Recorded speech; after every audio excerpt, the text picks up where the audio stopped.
بڑھاپے کا صدمہ۔ جب خسرو بادشاہ نے شاہپور کو بڑھاپے کی حالت میں معزول کر دیا تو اس نے یہ حکایت بادشاہ کو لکھ کر بھیجی: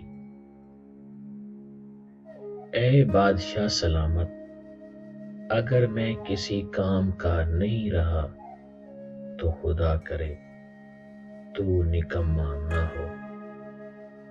جب میں نے اپنی جوانی تیری خدمت کی نظر کر دی ہے تو اب بڑھاپے میں مجھے کیوں دھتکارتا ہے؟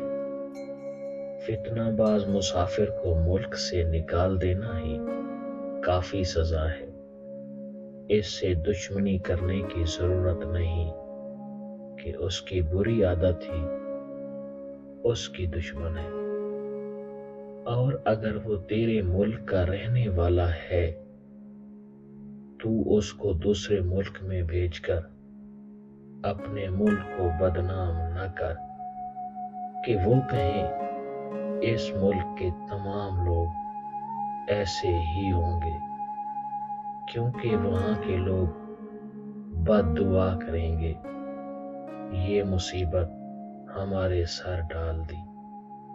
ذمہ داری کا بوجھ ڈالنے کے لیے مفلس کی بجائے خوشحال شخص ڈھونڈ، کیونکہ مفلس تو پہلے اپنا پیٹ بھرے گا اور جب پکڑا جائے گا تو سوا رونے کے کچھ نہ کرے گا۔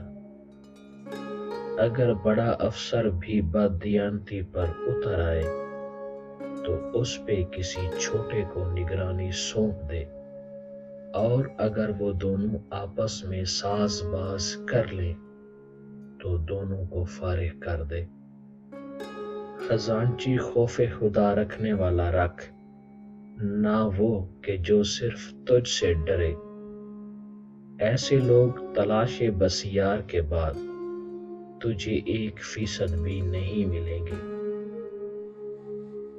دو پرانے ہم محکمہ اور ہم عہدہ شخص ایک جگہ متعین نہ کر، ہو سکتا ہے ایک چور بن جائے دوسرا اس کا محافظ، اور جب چور آپس میں ایک دوسرے سے ڈریں گے تو قافلے کو کوئی خطرہ نہیں۔ جس کو تو نے نوکری سے نکال دیا ہے کچھ عرصہ بعد اس کی غلطی معاف کر دے، کیونکہ امیدوار کی حاجت پوری کر دینا ہزاروں قیدیوں کی رہائی سے بہتر ہے۔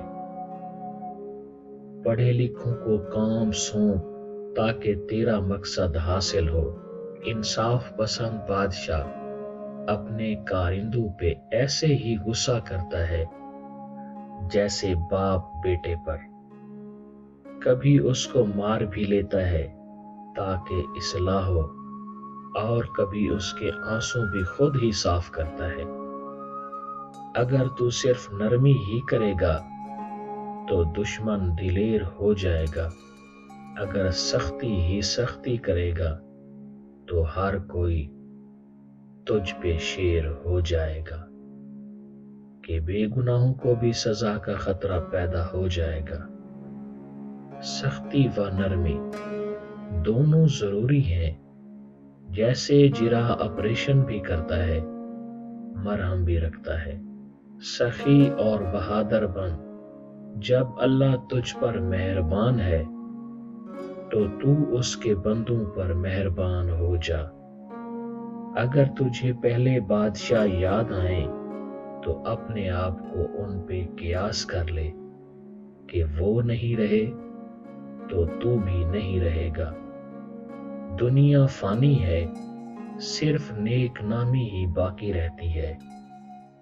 اس شخص کا نام ہمیشہ زندہ رہتا ہے جو لوگوں کے لیے رفاہی ادارے، پل، سڑکیں، سرائیں وغیرہ بنا کر مرے۔ جو کوئی اپنی اچھی یادگار نہ چھوڑ گیا اس کے وجود کا درخت باآور نہ ہوا۔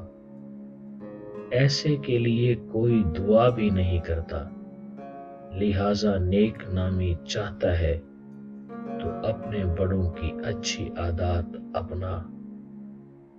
یہی حکومت اور خوشیاں ان کے پاس بھی تھیں، آخر چلے گئے اور سب کچھ چھوڑ گئے۔ کوئی دنیا سے نیک نامی لے گیا اور کوئی رسم بد چھوڑ گیا۔